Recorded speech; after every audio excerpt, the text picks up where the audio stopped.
Now, let's take a deep breath here, okay?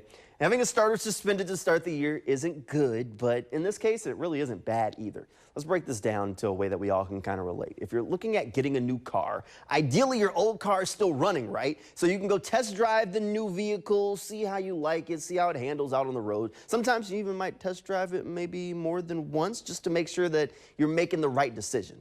But maybe you just aren't ready to buy the car until next year. Then something pops up. Your old reliable car needs to go to the shop, and that finally convinces you to pull the trigger and get that new car, right? Makes sense. Cam Robinson is old reliable in this situation. He's been the Jaguars starter at left tackle for years. He's been pretty good. But Walker Little's that brand new car kind of sitting on the showroom floor that you're kind of eyeing. The Jaguars got to test drive Walker at the end of last season, and it was a pretty smooth ride. I mean, they rode with him through the playoffs, but they aren't really in the market for that new car just yet. Maybe next year, right?